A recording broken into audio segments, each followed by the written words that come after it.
Hi, this is Randy Finney with Right Side of the Chart, and this is a market wrap for the week ending Friday, April 6, 2018. We'll start out with just a quick look at the broad markets using SPY and QQQ, the two main large cap indices that I follow closest.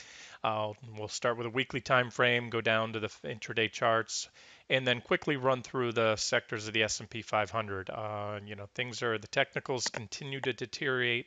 I've made some pointed out some potential positives, and I'll do that again in this video. The extreme high put call ratio recently, some other things in the market that indicate we could bounce. But I do think next week is going to be a pivotal week. And, I've said that recently. We've had some pivotal weeks recently. We're coming back down. We're once again at those lows. We've already tested them once. I'm referring to the February lows in the market. Based on what I'm seeing in the charts, I think this next week really has the potential to make or break, or at least determine, the next 5% plus in the market. All right, so at the weekly chart of the SPY, here's the trend lines again. This chart, weekly chart, goes back 10 years. If I don't make mention in the video, if you're new to the site, the time frame of the charts are covered up here in the upper left-hand corner, as is the symbol, and you can usually see it in the watermark there. So this is 10 years. This is the low when the current bull market started, when the previous bear market ended in March of 2009. We had a primary uptrend line here that broke, and we really had what they call a deer market, a sideways market that went on for about 2 years, where the market just grinded around a sideways range and then finally broke out. Uh, and that started this new uptrend line off the early 2016 lows. And again, these are weekly charts, so all that really matters is your weekly candlestick closes. So on that first sell-off back in January, just to recap, we had an intra-week break. You can see by the candlestick body there, we had the tail down below, or that shadow they call it, shadow or tail when it's on the downside, the skinny part. That shows that prices dipped down intra-week but managed to close back up on that trend line, and that helped to validate it as an important level. The following week, we tested it again, had a sharp rally off it. We rallied for a little bit, couple weeks there, came back, tagged it again. So you can see that it worked pretty well as support. But finally, a couple weeks ago, 3 weeks ago actually, the SPY gave up the ghost, made a solid and impulsive break and weekly close below. So that can be construed at least by that metric. Remember, there's not any one thing in technical analysis that's a be all end all buy or sell signal. Everything is taken together in conjunction. But this is, I do put a pretty good weighting on these trend lines. And the SPY has continued to trade below that trend line since. There's also this red line here is a 40-week moving average, which is the same as a 200-day moving average. Does a pretty decent job of defining the trend, although you'll see that there are times where you can have a brief break below and then it snaps back up. But either way, that's what we're looking at. And the circled reading here on the RSI, I had highlighted that back at the time, back in early January. That was the most overbought that the stock market, the S&P 500, has ever been, either in history or at least going back 20 plus years. I didn't go back farther than that. It really doesn't matter.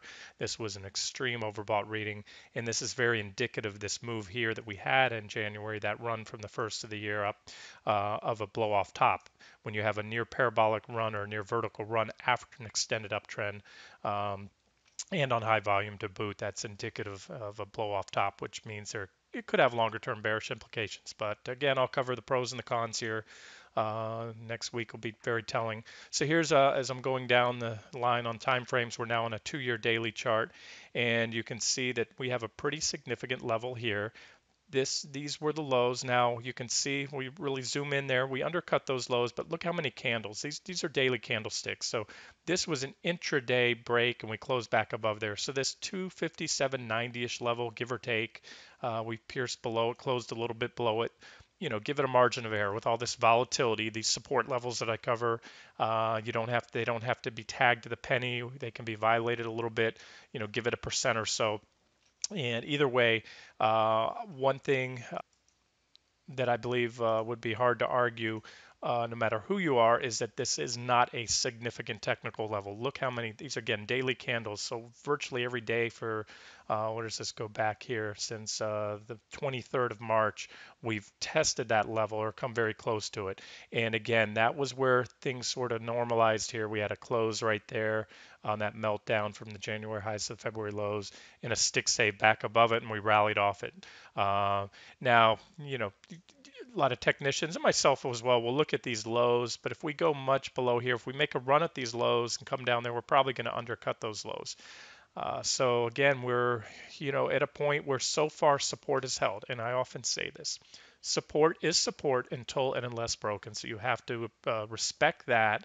Anything can happen. We can gap way down below it next week, or we can gap way up above it because we've held it. You can see down here on this indicator, one of my favorites, the PPO. It looked like we were poised to make a bullish crossover, and so far that's been rejected. We haven't yet made that crossover. A couple of pros again on the bullish side. We were oversold here, we were oversold here, and when you're oversold in a bull market, those are usually good buy signals. The caveat there is if there's more to come. We've already had about an 11% correction in the Nasdaq 100. I guess it was about 10 or so, 11 in the SPY. If there's more to come, if we're going to see a bear market here, if these highs were the highs for a while in the S&P, and we're going to drop 20% or so, we're in a new bear market. If the downtrend is now bearish, then one thing you can expect is oversold to become more oversold or stay oversold for an extended period of time, just as in a bull market, overbought, that's any level above 70 or more on the RSI, where oversold is 30 or lower, tends to become or stay overbought for an extended period of time or become extremely overbought. All right, so right now we don't have there's evidence building that there might be more downside, and this could be the early stages of a bear market, but most of the longer term trend indicators have not rolled over. So we can't say that with conviction. And I'm sorry I can't give you guys a firm yes, this is a bear market, short every rally, or no, this is just a correction within an ongoing bear market. We may go up to new highs. At this point, I'm not even concerned about new highs. I'm just looking for the possibility of a near-term rally. All right, so to come down to the 60-minute chart, forget about all these lines here for a second. What I'm focusing on is that correction that we had back in, off the January highs into the February lows ended with bullish divergence. You can see down here, strong divergence on the PPO and the RSI. Let me even these out here so you can see it a little bit better. And that was the catalyst for this strong rally that we had.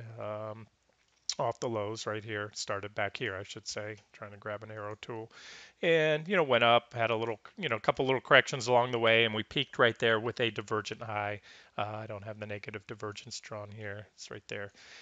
So now where are we? What's going on here? We had a divergent low right here, and we did get a nice rally, and that was a big gain, intraday move, big swing. We had so far from the lows to the highs in the SPY, that was almost 5%. And we've come back down. We faded a lot of that rally. However, I cannot write off this near-term bullish case yet. These 60-minute, they usually play out for more than just a 4 or so percent move that only lasts a few days. Although everything's sort of accelerated. When volatility picks up, you can get the price moves that you're looking for in a shorter period of time. So it's like hitting the fast forward button on the market, where it was 6 months ago, where just in a few days we can go up and down, up or down 4%, where back then it took, a couple of weeks. It was a slow, steady grind up. But to just wrap up my thoughts here, these divergences that were in place at this recent low right here, if we do happen to go on and punch down and make a new low, even undercut this previous low from February, let's say we come down to this point here, as you can see with these lines, I can draw them out. I can even lower the angle, and we will still have a divergent low. Now, divergences are not the be-all, end-all, but if you get a divergent low and then you see a reversal there, there's a good chance you can get a nice rally. So I'll tell you, if we take out those February lows, you're going to see bearishness. If you thought it got high, last week or earlier this week, it'd be through the roof when those lows are taken out. So that might be a potential move there for a flush out move down, and I'll show you some support levels if and when that happens. We might get a chance to go long, but shorting here, like I said in the trading room today, and I believe on the front page, let's wait and see what happens next week before you do a whole lot more. If you're already short or you're already long, fine, hold on. But I would keep things light, and you can always add to those positions next week if things are going your way, if the case that you made, whether it's bullish or bearish, starts to firm up. So there it is on the 60-minute charts, and I pointed out a scenario today on QQQ, which I focused a lot on lately, and the reason for that, such an emphasis on the QQQ. It's all been about tech. Those have been The market leading stocks, I'm referring to what I call the FANG stocks, FAAMG, Facebook, Amazon, Apple, Microsoft, and Alphabet, the top five components of the S&P or the Nasdaq 100, and they're also very large components, some of the largest components in the SPY. So I laid out a scenario of what we call an inverse head and shoulders bottoming pattern. This being the left shoulder right here, and you can Google that term if you're not familiar. There's the head, there's the right shoulder, and this would be your neckline somewhere around there. So this is the bullish scenario, and this is what I'm watching for next week. I'm leaning that way. I have to tell you, I'm leaning that way, but I wouldn't bet the farm on it. I did take some long exposure home, and if they stop me out over the weekend, I actually did it via futures. So if somehow the market, the futures start to crap out on Sunday night before the market opens, we're head for, I can't get burned on a 3-4% gap down because my stop will be hit overnight. So that's one benefit to trading futures. If you're comfortable with it, you're knowledgeable, you have experience with futures. Whereas when you trade ETFs and you're swing trading, you go home on a Friday night, and you have 2 days of overnight risk, a lot of headline risk. Anything can happen over the weekend, and there's not much you can do about it until at earliest when the markets start open for pre-market trading on Monday morning. And that's the problem with individual stocks and ETFs. They can gap up or down, especially pretty big during periods of volatility like this. So there it is. I laid out the bullish scenario, but we're sitting on the edge of a technical cliff. A lot of things rolling over. Let's get to QQQ real quick, and then we'll look at the individual sectors and wrap this up. All right, so here's QQQ. The one reason I wanted to do this video is for the first time since the 2015 lows, this is that same trend line on the S&P 500. I've covered it recently. If you look at the Nasdaq 100, that trend line actually only starts off the same point it did in the S&P 500, which is early January 2016. That's because QQQ is an ETF, and although it usually does a nearly perfect job of tracking the Nasdaq 100, as an ETF and not an index, it is prone to flash crashes, which had happened here. We had a little flash crash. So this lower part of the candlestick wick, that didn't exist on the NASDAQ 100. So I'm just letting you know that if you're trying to correlate or align this trend line, I should say, with the NASDAQ 100, it will start right here on the NDX. So it's just as valid. Same trend line comes in on the same points. And you can see a lot of reactions along the way. As I often talk about when trading on a weekly time frame, all that matters is a weekly close. So when you see these intra-week pierces below, but then you close back above it, that only helps to validate the trend line, if anything else. That shows that we went intra-week and then closed a weekly close above it. A lot of reactions back here, reactions along the way. In that sell-off in early February lows, we undercut it but closed back above it. So where I'm going is this is the first weekly close. As you can see, as I zoom in here, we have a clear weekly close below that trend line. So that's another checkbox, if you will, for the case that the markets could be heading considerably lower in the coming weeks here. We also had a divergent high on the NASDAQ 100. If you guys were following the site back here, I laid out a scenario where the markets were going to would rally off that point and make a new high, which would be a divergent high. The Qs did it. The S&P 500 fell shy of those highs, but the QQQ, which has been the leading index, is the strongest one. It's up 600% off the lows in 2009. That one did put in a divergent high, and now it has joined the S&P 500 on breakdown mode, at least by that metric, by that trend line. Now you can see this red line here. It's a 200-day moving average. I might hear there's a clean board. The 200-day moving average is pretty significant. It acts as a pretty good support and resistance level for a lot of major indices as well as some key stocks. Apple, it does a great job of defining bull and bear markets when Apple's trading above or below the 40-week moving average. And QQQ, you can see a lot of times on the pullbacks that level has contained it. And then we've had a few periods of corrections where we did trade above it for a while, so we were in correction mode and had some pretty big moves down below it. So either way, I wanted to point that out, that the bearish evidence is building, but it's not there yet. Not enough for me to say that this market's going another 10 or 20% lower yet. It could be, and we may have some additional bearish confirmation next week, or we could stick save. We could bounce off this 40-week We can rally. Those inverse head and shoulders patterns on the intraday charts could play out, and possibly even put the QQQ back up above that trend line, which would give us a whipsaw signal. False breakdown, aka bear trap. Fewer things in trading are more bullish than a failed breakdown, because shorts pile in, everybody gets bearish. They buy a lot of puts, they short a lot of stocks, and then if the market moves back up, or a stock for that matter, the shorts have to cover, and that adds to the fuel. You have natural buyers stepping in, the shorts are getting squeezed, and they have to cover their positions, which leads to more buying. It's a vicious cycle, and you get a sharp kickback rally. So that's there in the boards. And again, I hate to give you what's sort of conflicting analysis. I gave you my thoughts. I'm leaning towards a bounce next week, but I'm not sold on it. Here's a daily chart on QQQ. We had negative divergence at that recent high, like I said, and we're sort of flirting. This is that same trend line, very similar on the weekly chart. I had it drawn here on the daily. This isn't a clean board. Let's just skip down to the intraday charts and look at this.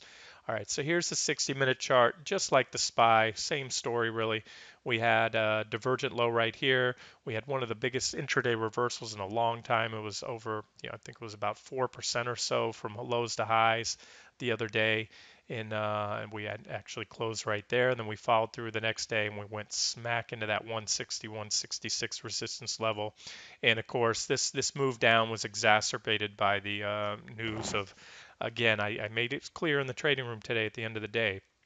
I heard a lot of rhetoric. I didn't hear any action. Trump didn't say he's imposing 100 billion, additional 100 billion in tariffs on China. He said he was considering it. Jerome Powell came out, even despite we had some pretty weak employment numbers today, which would that would tend to get the Fed to back off their hawkish statements. But he came out and reiterated that he planned to stick tight with his plan, or the Fed's plan to raise rates. Seems to me like the the the White House and their minion, the Fed, may be trying to talk this market down because it has a lot of air in it. As much as they want the market to go up and consumer confidence to be high, I think they saw what we all saw in January, and it was the market was getting very overheated. Fear had, the VIX and all the fear measures and sentiment had reached extreme lows, and that's not good because when the market goes up too much, too fast, especially blow off top, it doesn't correct, it crashes. So wouldn't surprise me if a lot of this has to do with them trying to talk the market down, maybe let a little more hot air out. Because as I said in that last comment in the trading room today, the Qs went up 600% since the lows back in 2009, and they've only fallen 11% off the highs. That's like letting a tiny little bit of hot air out of a balloon that's very overinflated. So it'd actually be a healthy thing, for going forward to see another 10% or more come out of this market. But again, with where we are in the cycle of things, if we drop another 10%, well, we'll be down then officially into bear market territory. And there's, chances are sooner or later this economy is going to start to roll over, and then everything builds on itself. It's a vicious cycle. You start a new bear market, and the next bear market was almost certain to be more than 20%. All right, so where are we at before I leave the 60-minute chart? This is one trend indicator I use, the PPO signal line, still above the zero line, which is bullish. And like the SPY, if we do happen to undercut this week's lows or even the lows from February, go all the way down here, you can see that clearly we'll still have potential bullish divergence. That doesn't mean we can't go any lower. It just means that there's also the possibility for an even more powerful rally if we get down to those levels, especially if we see any type of reversal. Look for a bullish candlestick reversal pattern, or one day or multi-day candlestick pattern. Selling climax with a surge of high volume selling and then a reversal. There's a lot of things, and again, I'll update that as the charts play out next week. And then finally, here's that 15-minute chart that I talked about. There was the resistance level 160, 166. We hit it, boom, boom, boom, couldn't get above it. It has acted as resistance recently, quite a bit of reactions. And then today, if you look intraday, we fell back to that 158.65 support I highlighted in the morning. Traded on there for it was a span of 4 hours. We tested that level, and this is and I've said this before. Technical analysis works so well during periods of increased volatility. And you can see that here. As validation of that being a support level. Not only do you have all those reactions in that low volume or the low volatility, the consolidation, tap, tap, tap. Once it broke, look at that impulsive move. And as I said at the time when it broke, that we would not only go down to this level here, but I said it would probably be a swift, relatively swift move, which it was. That's how it works. Support once broken, that's it, and you fall down to the next support level, especially in a fast moving market. So what happened then? Well, we undershot it a little, but then we managed to close right, essentially right on it. Again, give or take, the Qs are 156 dollars and 80 cents. We closed at 156.63. Statistically, speaking, given a small margin error, that we're talking basis points there, that's close enough. So technically we closed on support. And as I pointed out earlier, and this is what I'm watching for tomorrow, we have two potential bullish patterns. Again, they're potential because they need to be formed, fully formed. First is this inverse head and shoulders pattern. This is the left shoulder right here. This is the head right here. You can have a double-headed inverse head and shoulders pattern, which in this case you do, just like you can have two shoulders on one side or both. In this case, we have a double-headed head and shoulders pattern, and that's one level to watch. This is also a W pattern. You can see here, it looks like the letter W right here from here to here. That's also a bullish reversal pattern. So what do we need to do? Well, first of all, we need to keep the symmetry intact. You don't want to see prices move much lower. That doesn't mean they can't reverse if they do. It just means that the head and shoulders pattern is no longer in play. The symmetry you have to keep this right shoulder above, at least above the head, and the more symmetrical the pattern is, the better. Ditto for a W bottoming pattern. So that level that I mentioned before, that what was it, 168, 160, 168, 161.68, I think. Let's look at that again. Yeah, 161.66, give or take. That is an important level. So this is what I'm looking for Monday. If this happens, if we get a gap up in the morning, or we open somewhere near where we did. Where we closed today, and we start to move up impulsively to that level, that will finalize that pattern. At that point, you then need a breakout. That would then be a fully formed head and shoulders pattern, but like any chart pattern in technical analysis, the buy trigger hasn't come yet. The buy trigger is a breakout above the neckline. And to the technical measurement for a head and shoulders pattern, I posted the measurement in one of the updates today. You take the distance from the lowest point of the head up to the neckline, and you add that to where the pattern breaks out. Now, I'm not measuring it exactly here. I put that on the site earlier. You can check that out. So there's your bullish scenario. Let's see what happens. And the bearish scenario is, like I said, where the weekly charts, which are much more significant than these intraday charts, these 60-minute and 15-minute charts, they're starting to roll over. Now we're going to wrap this up really quickly with a look at the sectors within the S&P 500. So I have a listing here. There are 11 sectors in the S&P 500. I use these spiders, the S&P spiders, to show you those sectors, and I keep them on a watch list.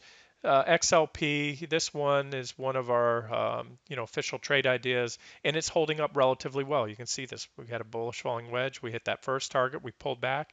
We went a little bit higher. So far, in the very near term, this is an uptrend. An uptrend is simply defined as prices making a series of higher highs and higher lows.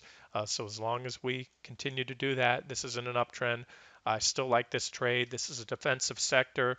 If the market does crap out next week and into the following weeks, my expectation is this sector will fall less than the broad market. So, sometimes, in a true hard sell-off, most sectors and stocks will fall, especially if they're components of the S&P 500 just due to forced selling. But again, this is it's all about relative performance at times, and there's still upside potential. I still like this chart. The next one up I have on here is real estate. XLE is the Spider ETF, but it's relatively new, XLRE. So I'm going to use IYR. I've traded IYR for years. It was the first to market, I believe, on ETFs. This goes back here to, it goes way back past 2009. And you can see this one's at support. Here's a trend line I'm looking at from 2013, early 2013. So the REITs are on support, and I like this sector right now. compared to a lot of others. I am a little concerned. This is looks like possible flagging action here, but again, it's above support, so it's one sector that's held support. And there's a couple names I like in there. I've mentioned Simon Property Group. It used to be the biggest all REITs. I don't know if it still is at this point in time. For many years, it was the largest REIT out there, and they're a mall operator.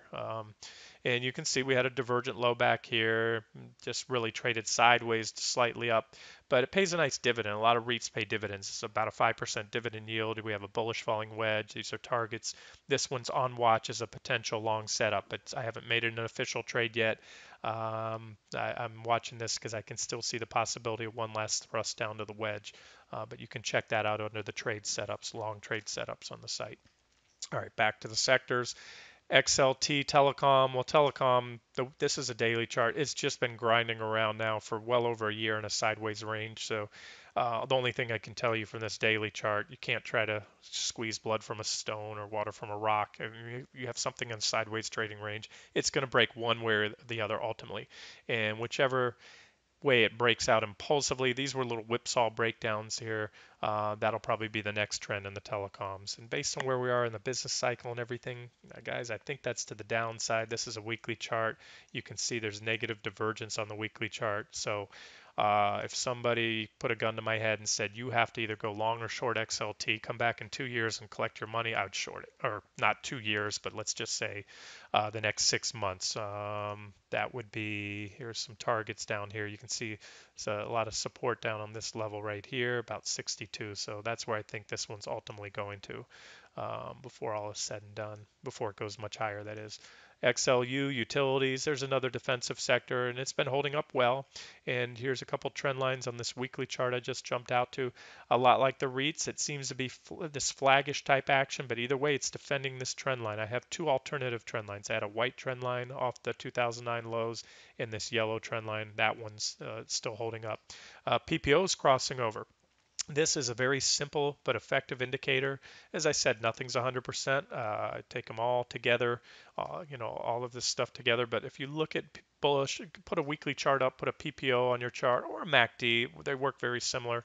And just look at when you have clean separation. Stay away from choppy sideways trading. When you get in a trading range, don't use trend indicators. I don't. They're useless. They're going to give you whipsaw signals. And this is what I'm talking about, sideways choppy trading action. But when you have a trend, a clear trend, that gives you clean separation in the PPO lines. And when you get these high-level bearish crossovers, it's a highly effective signal. It captures these trends. It tells you that's a sell signal. Get out of XLU. When you get a bullish crossover like you did right here, there's a buy signal. Get in XLU. This is what trend traders want to use. So right now I'm seeing oops, meant to use a circle tool, but you can see that arrow pointing at it.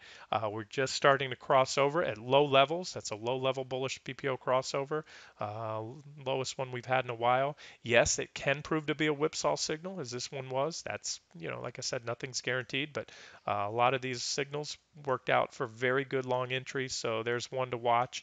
And again, if I had to put my money in any two sectors so far that I covered in the S&P 500, it would be XLU and XLP, consumer staples. Here's discretionary, XLY. It's sitting on trend, still above trend, but if the market starts to drop, this sector will probably drop. Consumer discretionary, as the name implies, when you have discretionary income, you buy toys and things you don't need, things you want, not need. And this is, extremely overbought. It's above trend, so I wouldn't short it here yet, but if it does go down, you can see some potential targets there. XLK, XLK is just a virtual mirror of the QQQ. XLK is a technology sector ETF. QQQ is so tech heavy, well over half the components are in technology. Add to that, those top components are very highly weighted. So when you overlay a chart, which I've done many times in the past, a QQQ, it's going to look almost identical to XLK. So no reason to even spend any more time on that, just like QQQ. Although I will say this, it broke down a couple weeks earlier, just by a little bit. You can see there we closed 2 weeks ago below that trend line, back tested it, and then have reversed. So this is nothing but bearish. I cannot put a positive spin on the tech sector right now, other than it still holds this 40-week moving average, but I put a higher weighting on this trend line. However, we can still kick back, maybe continue to back test this for a couple weeks, maybe snap back above it. Anything's possible. Again, these aren't be all end all sell signals, but it is building evidence that the charts are continuing to deteriorate. XLE energy sector ETF, it's really in a sideways trading range, been moving back and forth. Here's the box. We can box it in right here. I don't have a box tool. Let me go. Yeah, I do over here. We go. You can see this trading range. So I stay away, for the most part, I try to stay away from any securities in a trading range. I wait for breakouts and then try to capture a trend. So let's move on. XLV. Oh, and by the way, I'm bearish on crude, so that may be an official short soon. So if my bearish call on crude plays out longer term, I'm talking multi-week to multi-month short trade. That would be bearish for the energy stocks. You're not going to see crude drop 20 or 30% and see the energy stocks go up. That I can all but assure you. XLV healthcare. This one's interesting. I posted this today on the front page. Check it out.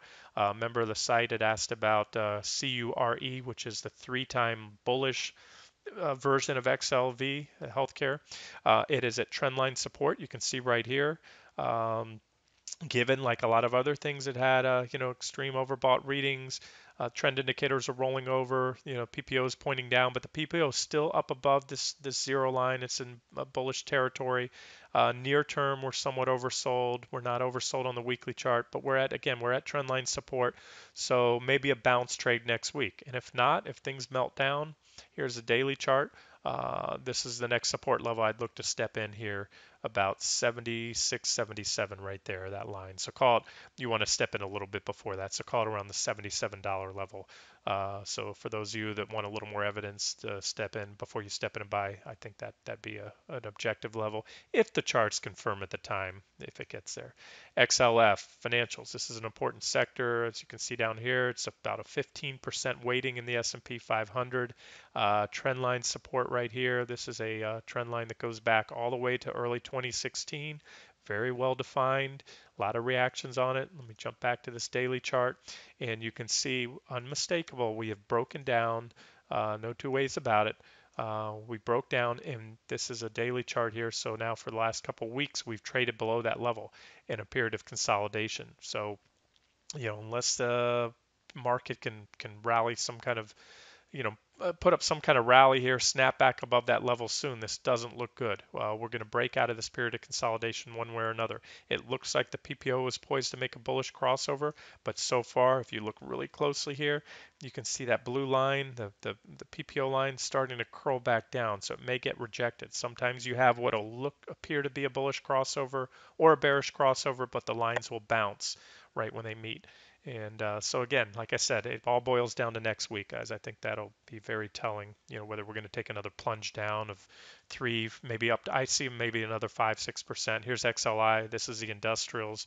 And so, if we come down from where we close this week, right about here, to my next support level, that's about a 4.25% drop. And I think we'd see about the same in the broad market. XLB, let's go back to a weekly chart. This is basic materials. That's below trend. It's broken below this trend line. We had a blow off top right here. Also what I call a wedge overshoot. We had this wedge type pattern, and wedge overshoots. What happens is you have a nice rising wedge, and then prices all of a sudden shoot up on a near vertical move. They shoot on the upside of the wedge, and then they very quickly come back into the wedge and then go on to break down. It's a pretty bearish event when that does happen. So this one can trade a little sloppy to these trend lines, so we'll watch it. But I don't see anything good about this chart right now. We're below the 40-day or the 40-week moving average.